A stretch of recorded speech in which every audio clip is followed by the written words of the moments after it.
신천지에 들어간 계기는 어떻게 되나요?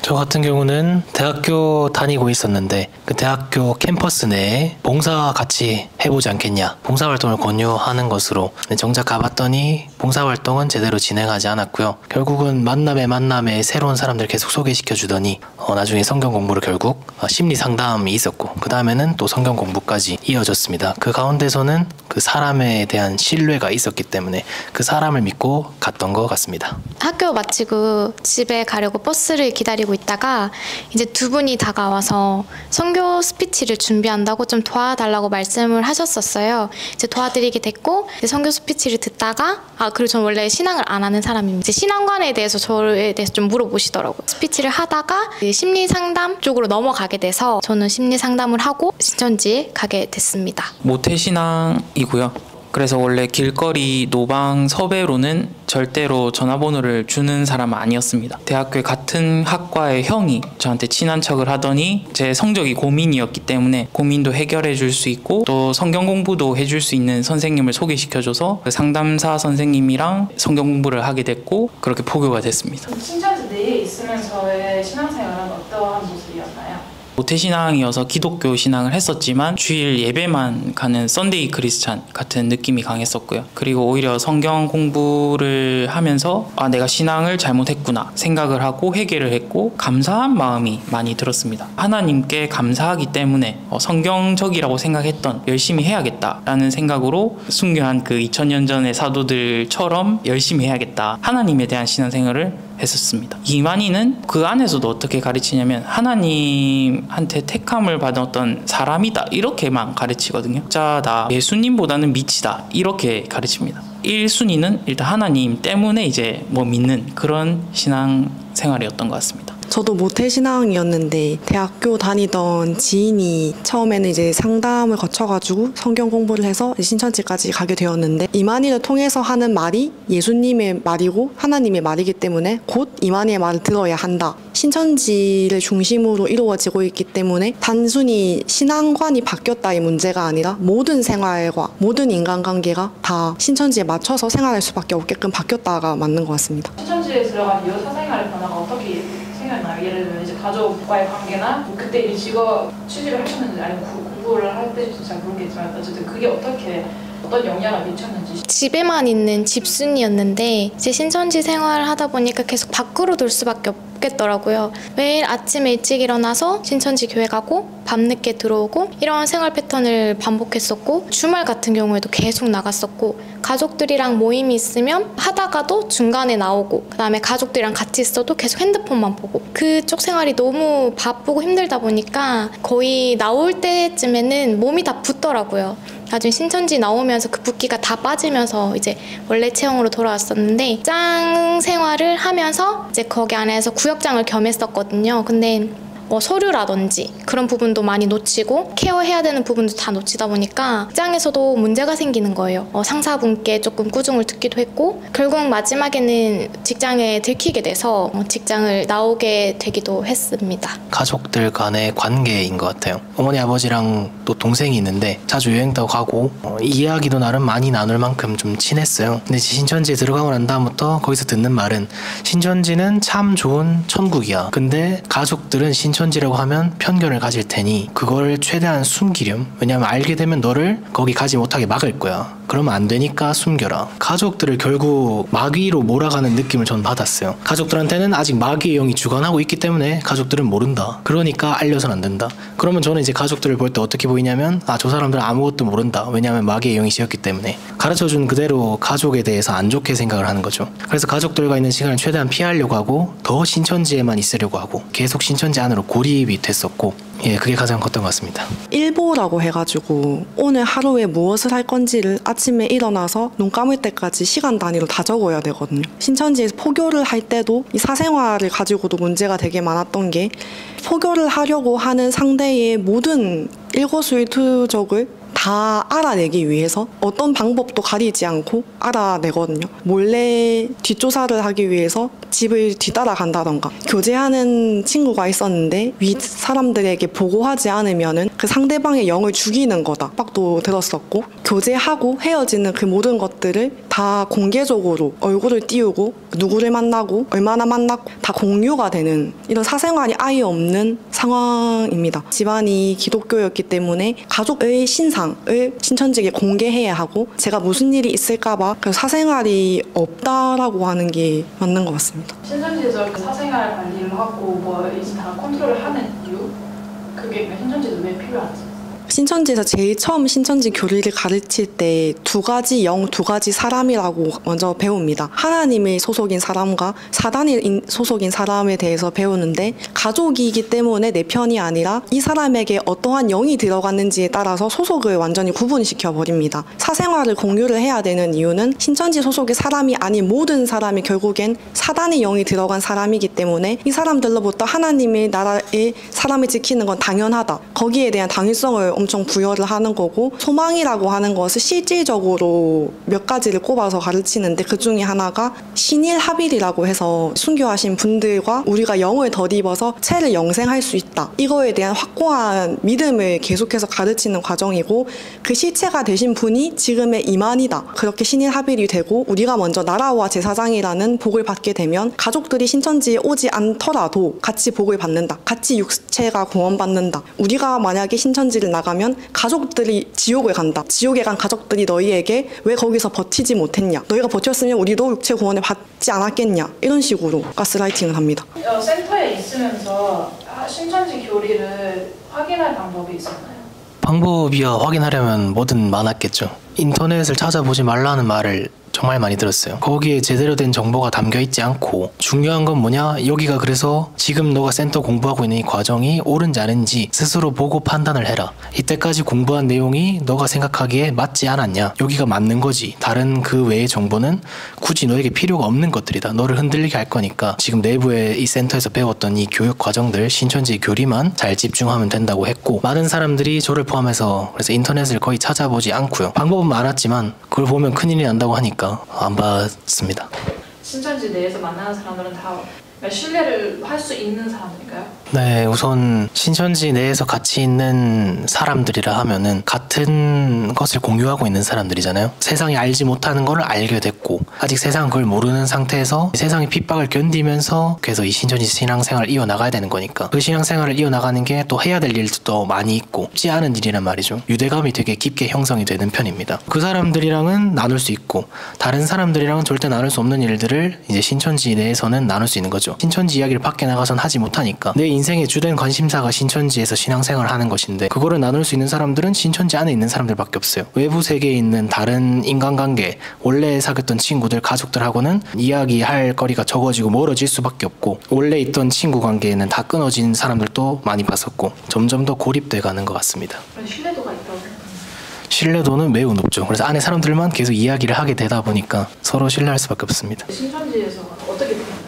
일단 저도 상담을 받고 탈퇴를 했는데 그 상담을 받는 동안에 저희 집에도 찾아오고 저희 동생 학교 앞에도 찾아가고 저희 집 주소 저희 뭐 친척 집 주소 차량 번호 다 신천지에 넘겨준 상황이니까 제가 갑자기 상담을 받으러 가니까 이제 상담 받는 동안 외부에서 그런 일들이 있었다고 나중에 가족이 전해주더라고요. 상담 받는 동안은 그래서 몇 번 저를 찾으려는 시도를 했던 거죠. 그래서 집까지 찾아왔었고 상담을 받은 이후에는 한 번 연락이 왔었습니다. 이제 자기도 신천지가 조금 이상하다고 생각을 하고 있던 와중에 신천지에서 나갔으니까 나도 좀 궁금해서 한번 들어보려고 한다. 너가 있는 상담소 알려주면 내가 그쪽으로 가서 같이 상담을 받고 싶다. 이런 연락이 와서 저는 되게 기뻤었어요. 결국 상담소에 찾아오지 않았고 그냥 제 마음이 어떤지 떠보려는 것과 혹시 저한테서 이 상담소에 대한 정보를 캐낼 수 있을까 스파이 노릇을 한 거였더라고요.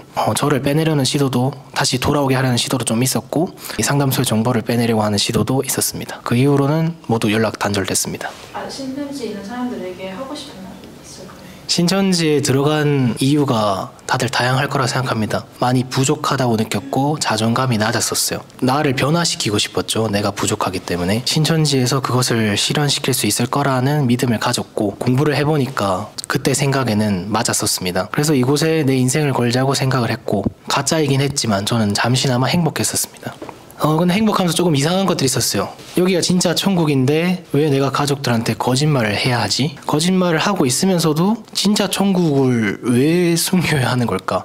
근데 일단 그렇게 하는 게 맞다고 배웠으니까 그렇게 하고는 있었는데, 그래서 한번 생각해 보셨으면 좋겠습니다. 정말 천국이라면 여러분들은 거기서 진정 행복하십니까? 그리고 또 정말 천국이라면 그걸 알려야지. 성경에는 사실 알리라고 적혀 있거든요. 근데 왜 그걸 숨기면서 한정된 사람들한테만, 합자라고 하는 그 사람들한테만 이 신천지 전도를 하는지, 그것에 대해서 조금 이상하다고 생각이 한 번이라도 드셨던 분들 많을 거라 생각합니다. 힘든데도 신앙을 계속 하시는 분들이 있겠죠. 나중에 결국 나라와 제사장이라는 상급으로 돌아올 거라는 소망도 가지고 계실 거고요. 근데 저는 말씀드리고 싶은 건, 지금 소망이라고 생각하는 그 역경이 진짜가 맞을까요? 가짜 고난이라면 어떨까요? 제대로 바르게 알려면 하나님을 바르게 알아야 한다고 생각합니다. 안에서 겪는 그런 힘든 일들, 힘듦에도 불구하고 열심히 하고 있을 텐데 하나님께서 창조하신 목적이 다 있잖아요. 지금 거기서 하는 일들 조금이라도 찔림이 있다면 창조 목적에 맞지 않기 때문에 뭔가 찔리는 걸 수도 있다는 생각이 듭니다. 성경은 깊은 천국을 숨기라고 말하지 않고요, 가족들과 불화를 만들라고 말하지 않습니다. 가족들과 행복하게 지내고 계신지요? 가족들에게 거짓말을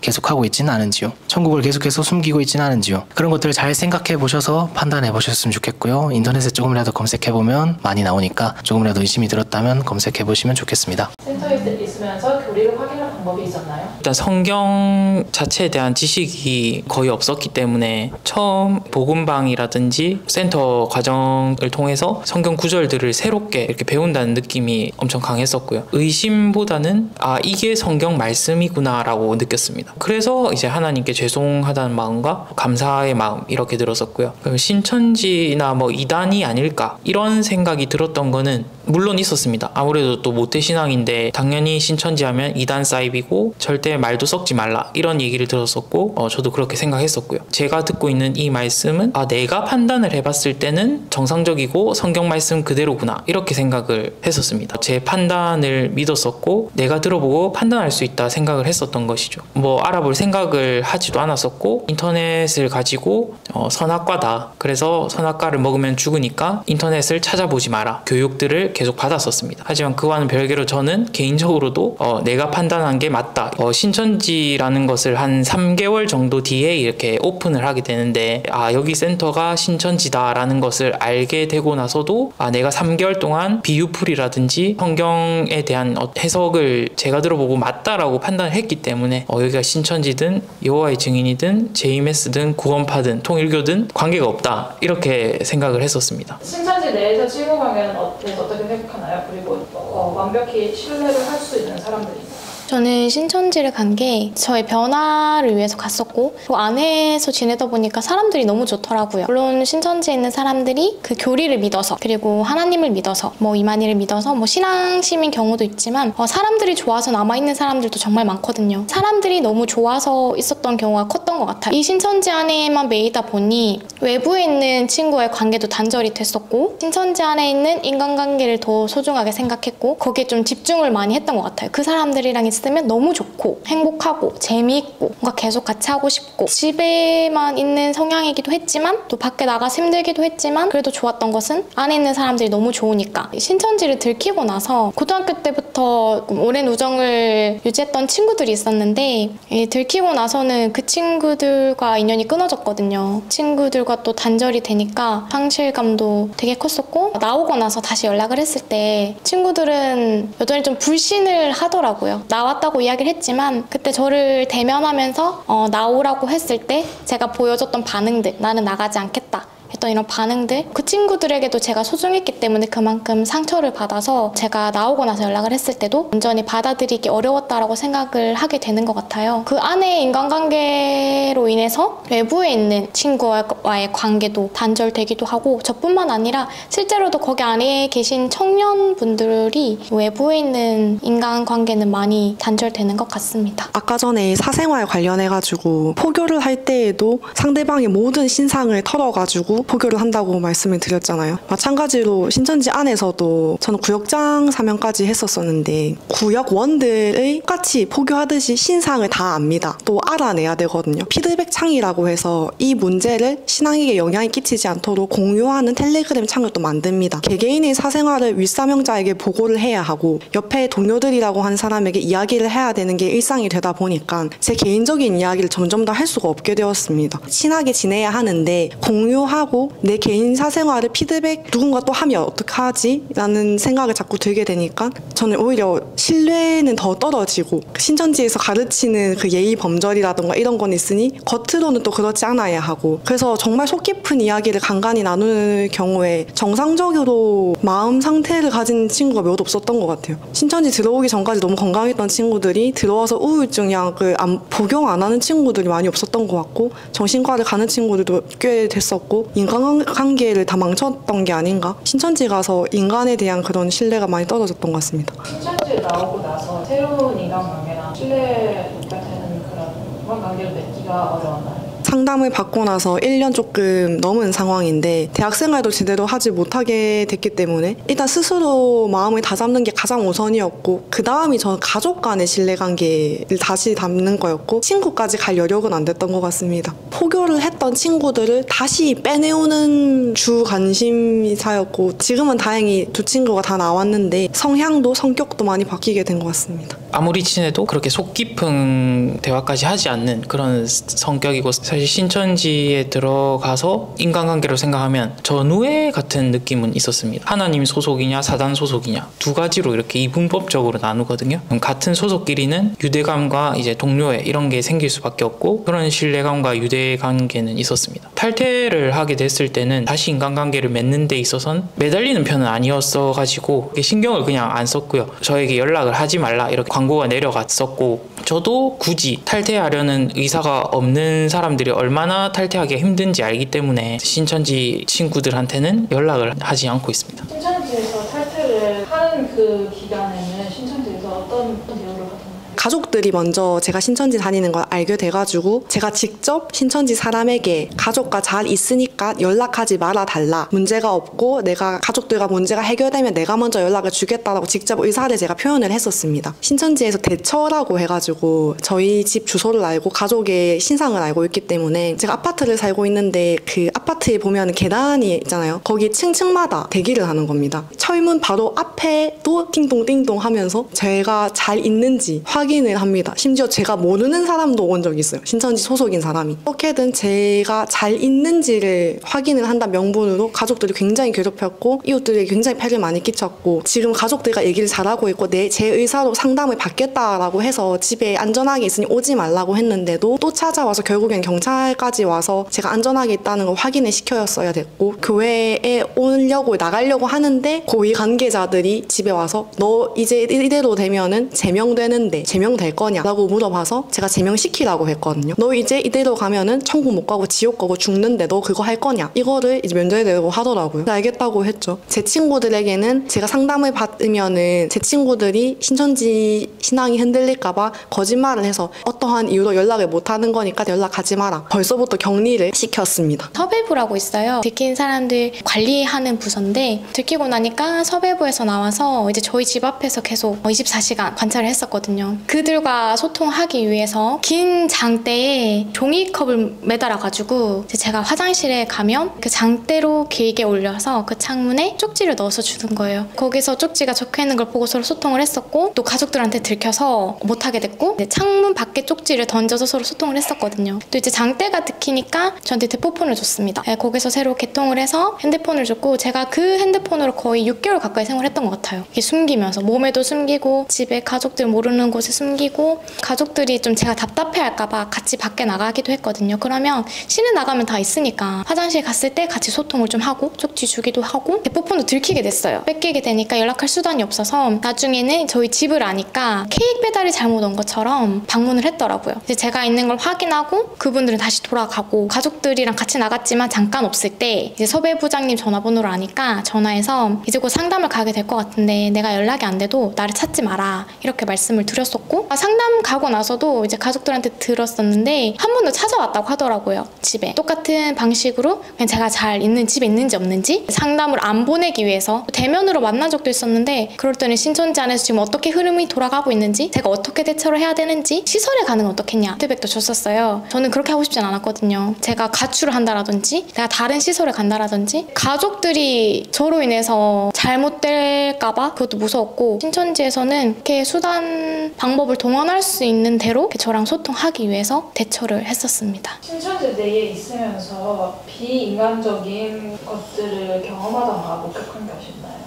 신천지에 9년 동안 있었다 보니까 여러 가지 직책을 맡아서 많이 했었고요. 부구역장, 구역장, 지역서기, 대학부 서기, 나오기 전에는 지파라고 있습니다. 이제 전도부에 24부서 중에 전도부에 소속되어서 여러 가지 영상, 신천지 홍보 영상을 유튜브에서 다운을 받아서 짜집기를 해서 성도들이 또 홍보할 수 있는 전도 재료 같은 걸 만드는 그런 역할을 했었습니다. 섭외부에서 이제 하는 역할이 핍박자들을 A, B, C 분류를 이렇게 분류를 합니다. 등급을. 사람을 좀 관리를 하고 이성 문제 이런 건 있었지만 지파로 올라갔을 때 그 비리라든지 이런 확실한 것들이 있었습니다. 옛날부터 차명 계좌가 있었고요. 그래서 그 차명 계좌를 숨기기 위해서 청년 회장 한 명을 좀 어린 사람으로 세워진 적이 있었는데, 그 사람을 이제 희생양 약간 삼아서 이제 재정 비리로 경고를 시켰습니다. 그래서 청년 회장직을 내려놓게 한 적이 있었는데, 그게 표면적으로는 그 청년 회장이 횡령을 했다 이렇게만 나왔고, 근데 사실은 이제 이면적으로 봤을 때 이 재정 비리가 있어서 원래 차명 계좌가 있는데 그거를 좀 덮기 위해서 잘라내기 식으로 희생양으로 이렇게 했던 부분도 있었고요. 마산교회 지교회 담임이 새성전 건축을 이제 하는데 건축 비리를 저지른 거죠. 파의 총무가 총회로 몇 번이나 불려 올라갔습니다. 해도 너무 많이 해먹었다 이런 식으로 얘기를 한 거를 제가 옆에서 들었고요. 건 증명 경위 보고서를 올리는 것도 해준 적도 있었습니다. 그런 사람이 이제 잘렸어요. 마산교회 담임에서 이제 잘렸는데 제가 신천지를 이렇게 나오고 나서 보니까 그 사람 안드레 지파장이 갑자기 되어 있었습니다. 교회 담임이나 지파장은 이만희의 권한이거든요. 이만희의 승인 없이는 아무도 세울 수가 없습니다. 재정 비리로 잘린 사람을 몇 개월 만에 지파장으로 갑자기 세웠다는 거는 앞뒤 말이 안 맞고 뭔가가 중간에 있어야 가능한 일이지 않나, 이런 생각이 충분히 합리적으로 들 수 있는 부분이라고 생각합니다. 섭외부에서 어떤 식으로 이제 다른 사람들 뭐 미행이거나 이런 거나 아니면은 그 이성 문제가 너무 얘기가 많아질 것 같다 하셨는데 한 가지만 예를 들 수 있다면 혹시? 섭외부에서 주로 하는 일은 이단 사역을 하는 교회에서 신천지에 대해서 비방을 한다든지 신천지 교리가 어떻게 틀렸다 하는지 어떤 교리적인 부분이나 그런 영상들을 입수를 하는 것 같았습니다. 거기에 대해서 반증을 자기들이 이렇게 교리를 만들어서 빡을 당할 것 같은 사람들에게 보여주는 일들을 많이 했었습니다. 인재 체크리스트라고 취합을 한 번씩 받았었거든요. 한 1년에 한 번. 그래서 이 사람들이 어떤 기능을 가지고 운전면허부터 시작해서 기사 뭐 자격증이라든지 토익이라든지 이런 걸 다 파악을 합니다. 그걸 1년마다 파악을 하고 갱신을 하는데, 그거를 활용해서 여러 가지 사람을 뽑을 때 활용을 하는 것 같았고요. 그 섭외부 일은 아니었습니다. 그래서 서기 쪽에서 이제 하는 일이었고, 집 주소랑 업데이트를 그것도 1년에 한 번씩 했는데, 그것도 개인정보니까 그것들도 이제 매년 이렇게 조사를 해서 그걸 항상 업데이트를 시켰고요. 주로 섭외부에서 핍박 상황이나 뭐 연락이 안 된다라는 상황이 발생했을 때 서기 쪽으로 요청을 합니다. 땡땡땡 누구 위치 좀 알려달라. 인도자가 누군지, 성기미가 누군지, 그러니까 연관된 사람들을 최대한 정보를 모아서 미행을 한다든지 핍박자 집 앞에 가서 대기를 한다든지 그 상황을 살피고 위에다가 보고를 하는 게 섭외부의 주 업무였습니다. 여기에 나와 있는 것 자체가 이 사람들을 영적으로 힘을 더해준다. 자기들은 이제 현장에 있는 사람들 그렇게 생각하는 것 같았고요. 그리고 이성 문제 같은 경우에는 청년의 전도부장이 있었는데 거의 결혼한 사람이 있었는데 다른 자매랑 이렇게 불건전한 그런 관계인 게 발각이 돼서 근신으로 이렇게 떴었거든요. 직책도 해지가 되고, 단순히 이걸 개인의 사건이라고만 말을 하기에는 그런 이성 문제라 해서 섭외부에서도 하도 얘기가 많았었고, 새로운 이성 교제 보고를 하지 말라라는 지시까지 내려올 정도로 1년 동안은 이성 교제 보고를 하지 말고 포교 활동에 집중해라, 그런 지시까지 내려왔었습니다. 그래서 윗물이 맑아야 아랫물이 맑다는 말을 신천지에서 아주 많이 합니다. 신천지에서 씨만 봐도 이만희 씨는 이제 한테 속았다 하는데 솔직히 말이 안 됩니다. 저보다도 훨씬 더 전에 오신 그 신천지에 들어간 사람이고 여러 가지 신뢰를 받아서 총회 총무까지란 거의 2인자 자리죠. 그 자리까지 올라간 사람인데 그 사람한테 속았다라고 말을 하는 게 이게 말이 맞는 말인지 아니면 김남희 때처럼 꼬리 잘라내기 식으로 또 하는 건지 한번 생각을 해보면 좋을 것 같습니다. 신천지에서 있으면서 어떤 정신적인 피해를 입었는지 아니면 나오고 나서도 혹시 뭔가 아직도 지속되고 있는 그런 것들이 있는지 뭐 다른 사람들에게서 보여주시는 거나 아니면 본인이 직접 경험한 것이 있으면. 신천지 다니기 전에는 엄청 건강했었거든요. 되게 건강 하나는 자부할 만큼 엄청 건강한 사람이었는데 비신천지 생활이 엄청 바쁘게 돌아가거든요. 그 북한 체제라고 생각하시면 이해가 빠르실 것 같아요. 일반 성도들도 조금 바쁘게 사는데 사명자가 되면 더 바빠지거든요. 내 생활 없이 아침 일찍 갔다가 저녁 늦게 들어갔다가 2년 좀 넘고 거의 3년째 다 돼갈 때쯤에 혹시 몸에 변화가 좀 나타나더라고요. 잠을 잘 못 자다 보니 사람이랑 대화를 하고 있는 중에서도 졸기도 하고 수업을 듣는데 그냥 계속 졸기도 하고 집에 가서는 씻지도 못하고 그냥 누우면 바로 잠드는 거예요. 붓더라고요. 저는 이게 살이 찐 거라고 생각을 했었는데 이제 그 얼굴도 붓고 눈도 붓고 그냥 전체적으로 다 부어가지고 집에 돌아가면 항상 허기가 지니까 집에 돌아가서 밤늦게 뭘 먹어서 그런가 보다라고 생각을 했는데 이제 신천지 한 3년 차 지나고 이제 나오면서 좀 몸을 푹 쉬고 잠을 많이 자니까 몸이 정상 상태로 돌아오는 거예요. 아, 이게 살이 찐 게 아니라 그냥 몸이 너무 회복이 안 돼서 부었던 거구나 이런 생각이 들었고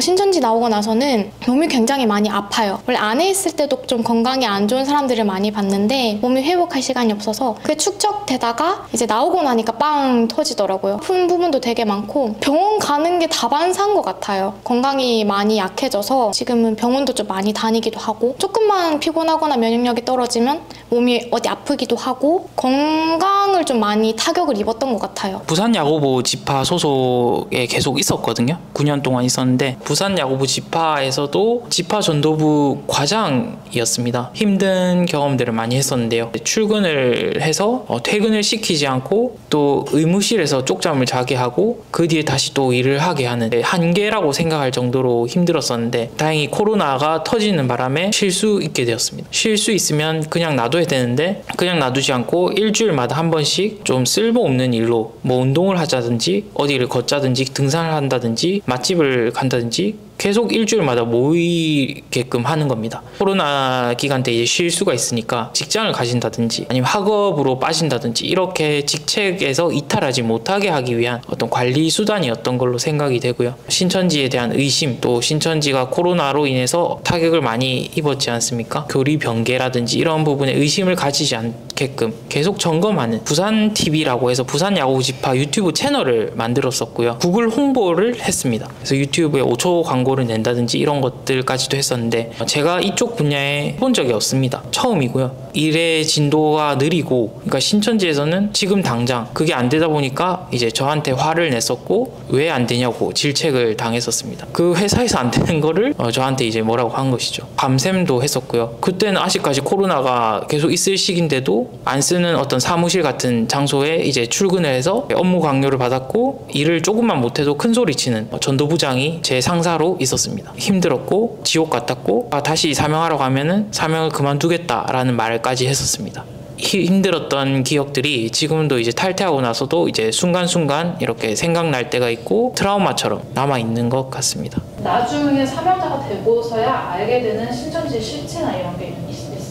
그 센터 과정에서 보면 토시 하나 틀리지 말고 다 외우라고 합니다. Q&A식으로 100개 문제를 주면서 그거를 싹 다 외우라고 하거든요. 그 센터 과정 내에 초등, 중등, 고등 과정을 통과하는 기준입니다. 학교를 하게 되고 나서 하나씩 바뀝니다. 교리가. 산에서 이제 뜨인 돌이라고 이렇게 하는 그 교리가 있는데 그 사람의 손으로 하지 않고 뜨인 돌로 했다라는 구절이 있습니다. 기존에는 뜨인 돌이라는 게 아이스크림 스쿱 뜨듯이 뜨인 돌이다 이렇게 해석을 했었거든요. 그게 기존 교리였습니다. 그런데 제가 신천지 교회에 있으면서 그게 중간에 바뀝니다. 그 스쿱 뜨듯이 뜨는 게 아니라 사람이 손으로 던진 게 아니라 하나님의 능력을 공중에서 돌이 던져졌기 때문에 그게 뜨인 돌이다 이렇게 교리가 바뀝니다. 큰일처럼 얘기를 하지 않습니다. 총회에서 이렇게 교리 변경에 대한 지침이 그냥 이 부분에 대해서 강사가 갑자기 가르쳐 줍니다. 이렇게 바뀌었으니 성도님들 그렇게 알고 계시면 됩니다. 이렇게 하고 넘어갑니다. 그렇구나 하고 넘어가게 됩니다. 왜냐면 센터 과정 동안 내가 여기 맞다 하고 들어온 사람들이기 때문에 이거 하나 틀렸다고 해서 그게 쉽게 흔들리거나 하진 않거든요. 토시 하나 틀리지 않다 했지만 나중에 가면 갈수록 토시가 엄청 많이 바뀌고 표현도 엄청 많이 바뀌고 교리 자체도 바뀌고요. 이런 것들을 많이 보게 되는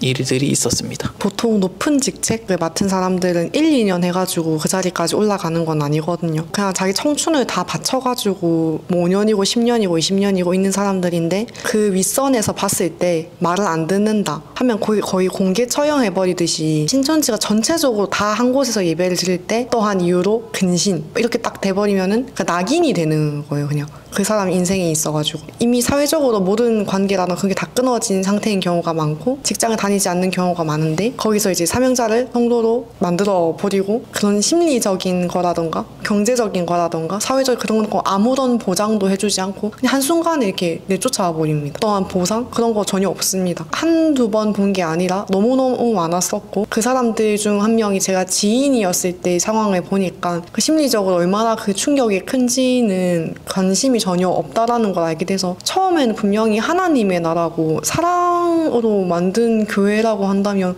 어떻게 이렇게 사람이 내쳐가지고 이렇게 망가뜨릴 수가 있는 거지? 거기서부터 인간적으로 이건 아니지 않나? 사명자가 됐을 때 처음 알게 된 거였습니다.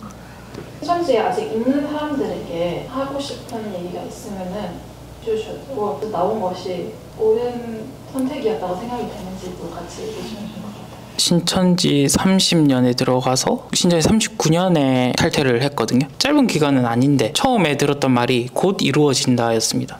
그래도 신천지 30년에 들어갔으니까 신천지 33년쯤에는 다 이루어지고 우리가 막 엄청나게 돼 있지 않을까 그런 상상을 가지고 이제 신앙생활을 열심히 했었고요. 포교 활동도 하고 맡은 직책도 다 하고 이렇게 했었죠. 광야 40년이라 했지만 그때도 광야 40년 얘기가 나왔었습니다. 에이 그럴 리가 없겠지 하고 지나갔었는데 진짜 신천지 40년이 되니까 광야 40년 얘기 거기까지 나오다가 네 지금 지났죠. 그것도. 그러면 더 이상 할 말이 없습니다. 솔직히. 저를 이렇게 상담해 주셨던 권남계 목사님도 훨씬 더 오래전에 들어가셨는데 그때도 곧 이루어진다였습니다. 그러니까 곧 이루어진다는 게 뭐 3, 40년째 계속 곧 이루어진다라고 이렇게 얘기를 하고 있는 거죠. 이거를 한번 잘 생각해 보셨으면 좋겠고 1000년의 기간에 비하면 뭐 3, 40년 얼마 아니다라고 할 수는 있겠지만 그게 5, 60년이 되고 7, 80년이 되고 한 100년이 된다고 생각해 보시면은 1000년 중에 100년은 10분의 1이거든요.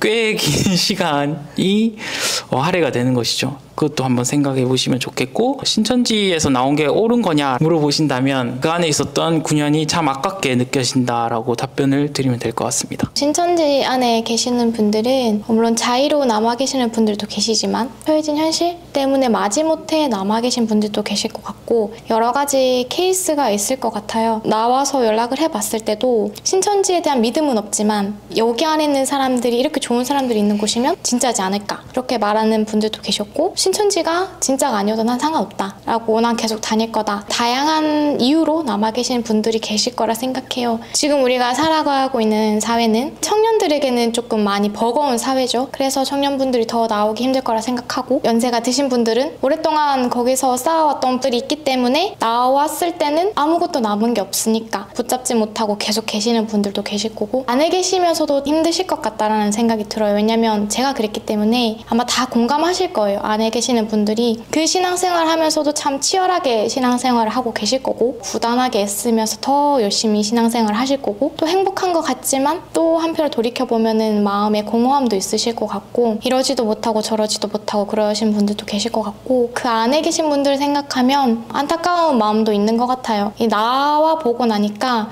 정말 아무것도 아닌데 나오고 나면은 영이 죽는다 뭐 이렇게 얘기해서 무서워서 못 나오시는 분들도 있고 나왔을 때 여기가 진짜면 어떡하지? 해서 또 못 하시는 분들도 있을 거고 저도 처음에 회심하고 나왔을 때도 그래도 신천지가 진짜면 어떡하지? 하는 부분이 있었거든요. 다시 신앙생활 하면서 일상을 살아가다 보니까 신천지 안에서의 생활이 다가 아니더라고요. 나오고 나서도 충분히 행복하게 잘 살 수 있고 좋은 점은 나를 위해서 살아갈 수 있습니다. 우리는 살아가면서 행복을 쫓으면서 살아가잖아요. 그런데 안에 계시는 분들은 물론 자신의 행복을 쫓아가기도 하지만 신천지가 말하는 행복을 쫓아가시는 것 같아요. 본인이 원하는 삶도 있을 거고 또 행복이 있을 건데 그 안에서 자신의 행복을 찾지 마시고 저는 나와서 찾으셨으면 좋겠습니다. 내가 한 게 없는데 이제 어떻게 살아가야 되지? 인간관계도 다 끊겼는데 나오시면은 저희와 같은 사람들도 많아요. 그래서 새로 나왔을 때도 새롭게 시작할 수 있고요. 또 저희들이 이미 나왔던 탈퇴자분들이 충분히 많이 도와드릴 수도 있고 그 마음적인 공감이라든지 교감이라든지 이런 부분도 충분히 할 수 있고 이 세상을 살아가는데 충분히 저희들도 도움을 드릴 수 있을 것 같아요. 혹시나 나오는 거에 있어서 그런 부분들 때문에 주저하신다면 전혀 그러지 않으셔도 되고 신천지가 말하는 행복이 아니라 내가 바라는 행복한 삶, 나를 위한 삶, 행복한 삶을 사셨으면 좋겠어요. 나보고 나니까 행복을 느끼는 거죠. 평범한 일상이 얼마나 소중하고 중요한지를 이제 나와 보니까 느끼게 되더라고요. 근데 안에 있으면 그런 평범한 삶조차 행복이라고 못 느끼잖아요. 나왔을 때 이 평범한 삶의 행복을 같이 누렸으면 좋겠습니다. 그 행복을 저희가 도와드릴 수 있어요. 신천지에서의 행복을 찾기보다 나를 위한 행복을 찾으셨으면 좋겠습니다. 용기 내주셨으면 좋겠고 또 신천지에 나와서 행복한 삶을 사셨으면 좋겠습니다.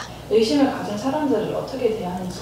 구역장이었을 때 의심이 생긴 구역원들을 설득하기 위해서 피드백을 받고 또 설득을 하는 입장도 되어 봤었는데 어떤 경위로 무엇을 알게 되었고 어떻게 생각이 바뀌었고 지금 개원에서 신천지 입장에서의 반증을 하게 됩니다. 얘가 탈퇴를 생각을 하지 못하게 섭외부랑도 같이 피드백을 해서 얘가 만약에 탈퇴를 할 생각을 하게 된다면은 또 집이라던가 그 개인적인 신상을 이용해가지고 준비를 한다던가 그런 식으로 생각을 하고 또 준비를 합니다. 사실 제가 안에서 조금 의심을 품어봤었거든요. 허무 시험이라고 있는데 갑자기 시험 답안이 다르게 내려오는 거예요. 원래는 이 답안이라고 했는데 답안이 다르게 내려오니까 뭐지? 이 답이 다를 수 있나? 라는 생각을 가져서 물어봤었던 것 같아요. 이게 왜 답이 다르죠? 그냥 총회장님이 이렇게 말씀하시니까 이 답을 외우면 돼. 이렇게 말씀을 하시더라고요. 그냥 그런가 보다 이렇게 넘어갔었고 오히려 안에서 의심을 가지는 사람을 이상하게 생각하는 분위기라서 안에 의심을 가지고 있어도 이야기를 못하는 사람들도 많았을 거고 혼자서